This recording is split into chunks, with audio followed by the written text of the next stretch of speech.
नमस्कार सर्वांना, Rupali delicious kitchen मध्ये आपलं स्वागत आहे। आज आपण छान असे गूळ आणि शेंगदाण्याचे पौष्टिक लाडू बघणार आहोत। अगदी कधी पण तुम्ही खाऊ शकता, 12 महिनेही खाऊ शकता। हे असं नाहीये की फक्त उपवासाला चालतात, तर अगदी रक्तवाढीसाठी सुद्धा चालतात हे। तर मुलांना दररोजच्या खाऊच्या डब्यात द्यायला पण चालतात, छोट्या भुकेसाठी चालतात। तर असे छान असे आपण आज गूळ आणि शेंगदाण्याचे पौष्टिक लाडू बघणार आहोत। आणि छान अशी एक वस्तू मिसळली आहे, त्यामुळे छान असे लाडू वाळत जातात, हात दुखत नाही वाळायला। आणि तुम्हाला कमी गोड हवे असतील तर त्या वस्तूमुळे ते तुम्ही कमी गोड ही करू शकता। तर व्हिडिओ स्किप न करता संपूर्ण बघा। त्यासाठी चॅनलवर कोणी नवीन असाल तर चॅनलला सबस्क्राइब करा। सबस्क्राइबच्या शेजारी जे बेल आयकॉनचं बटन असतं ते प्रेस करा, म्हणजे व्हिडिओ पोस्ट झाला की तुमच्यापर्यंत लगेच व्हिडिओ येईल। तर मग चला आता साहित्य बघूया आणि रेसिपीला सुरुवात करूया।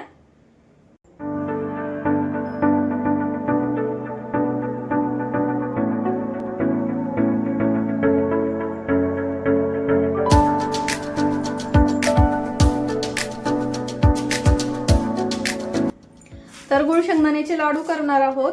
तर इथं छान असे शेंगदाणे, भाजलेले शेंगदाणे घेतले मी इथं।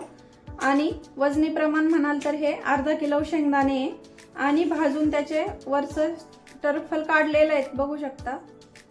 पूर्ण नाही काढले, एक अर्ध्या शेंगदाण्याचं राहिलंय, तर तुम्ही पूर्ण काढू शकता किंवा पूर्ण तसेच जरी ठेवले टरफल त्याच्यावरची तरी चालतात, सालासकट। आणि ही वाटी भरून आपण इथे एक गूळ घेतलाय, एक वाटी भरून। तर ह्याच वाटीचं प्रमाण घेऊन 2 वाट्या आपण इथे शेंगदाणे घेतले। तुम्ही गूळ अजून थोडासा कमी करू शकता जर कमी गोड आवडत असेल।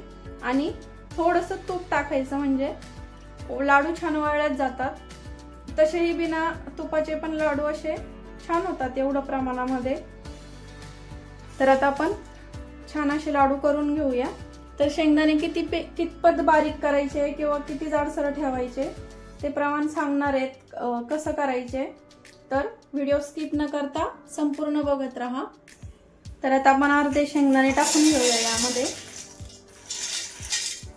आणि अर्धा गूळ।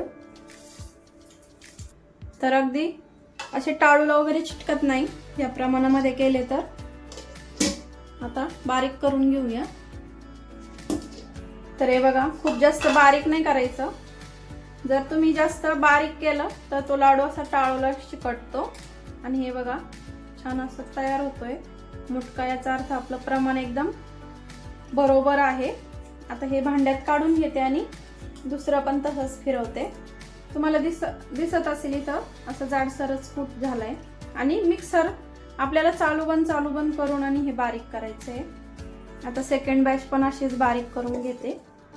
तर आपण सेकंड बॅच पण त्या पहिल्या आधीच्या बॅच प्रमाणेच तयार केलेली इथं। आता एवढ्या प्रमाणामध्ये बरोबर 3 पाव लाडू तयार होतात, म्हणजे पाव किलो गूळ आणि अर्धा किलो शेंगदाणे। छान आता दोन्ही पण बॅच आपण एकसारख्या मिक्स करायच्या, म्हणजे एकसारखं मिश्रण तयार होतं। तर आता या मिश्रणाचे छान असे आपण लाडू तयार करून घेऊया। तर हे बघू शकता तुम्ही, अगदी छान तयार होतात। आणि खूप जर सुक्क वाटत असेल तुम्हाला तर यामध्ये थोडंसं गूळ ऍड करायचा, किंवा आपण थोडंसं तूप ऍड करणार आहोत। तर याने लाडू छान असा, साहित्यामध्ये नाही सांगितलं पण तुपाने छान असा बांधल्यात पण जातो आणि खायला पण खूप छान लागतो। आणि असंही मुलं जर तूप खायला जर कंटाळा करत असतील, बऱ्याच जणांना आवडत नाही तूप, तर पोटात तूप पण जातं। तर आपण थोडंसं तूप टाकूया, 2 ते 3 चमचे यामध्ये, खूप जास्त टाकायची गरज नाहीये। तर आपल्याला वितळलेला 3 ते 4 चमचे तूप टाकून घ्यायचंय फक्त। जास्त टाकलं तरी चालतं किंवा नाही टाकलं तरी चालतं। आता मिक्स करूया। तर आता मिक्स करून घेऊ। शेंगदाणे आणि गुळाच्या मिश्रणाला हे तूप लावून घ्यायचं, किंवा तुम्ही जेव्हा मिक्सरमध्ये गूळ आणि शेंगदाणे बारीक करता तेव्हा टाकलं तरी चालतं। आता मिक्स करून घेते मी। आता गूळ शेंगदाण्याचं मिश्रण छान असं मिक्स झालंय, बघू शकता। थोडंसं ओलसर दिसायला लागलंय तूप टाकल्यामुळे, खूप जास्त टाकलं नाहीये, 3 ते 4 चमचे टाकले। मध्यम आकाराचे. आपण पोहे वगैरे खातो त्या चमच्याने. आता लाडू बांधून घ्यायचे छान. आता तुम्हाला कुठल्या शेप मध्ये आवडतात त्या शेप मध्ये बांधून घ्या. आता मी मध्यम आकाराचे लाडू तयार करते. खूप जास्त मोठा किंवा खूप जास्त छोटा नाही. तर हे बघा या पद्धतीने.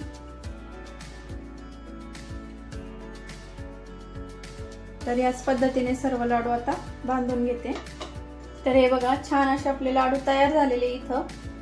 तर बघू शकता किती छान दिसत आहे. खूप जास्त असे बारीक आणि खूप जास्त असे जाड नाही, मध्यम स्वरूपाचं असं आपण मिश्रण तयार केलं होतं. तर रेसिपी कशी वाटली कमेंट करून नक्की सांगा. आणि असे छान अगदी असे खुसखुशीत तयार होतात हे लाडू. असे खूप असे कडक नाही होत. हे बघा अगदी अलगद असा तुटतो आणि खायला पण खूप छान लागतो. आणि तुपामुळे पण छान अशी चव येते याला, एक वेगळी जराशी. त्यामुळं थोडंसं तूप टाकलं तरी चालतं. नसेल आवडत नाही टाकलं तरी काही हरकत नाहीये. तर बघितलं ना, तूप टाकल्यामुळे किती छान आपला लाडू असा खुसखुशीत आणि पटकन बांधल्यात जातो. अजिबात असा टाळूला चिटकत नाही आणि तोंडात टाकतात असा विरघळतो. मुलांनाही आवडेल आणि मोठ्यांनाही आवडेल. तर अतिशय असे पौष्टिक लाडू तयार होतात हे. आणि व्हिडिओ आवडला असेल तर लाईक शेअर सबस्क्राईब करायला विसरू नका. रेसिपी नक्की ट्राय करा, कारण घरचं जेवण हे खरंच स्वादिष्ट असतं. अशाच नवीन छान छान डिलिशियस रेसिपी सोबत पुन्हा भेटणार आहोत. तोपर्यंत धन्यवाद.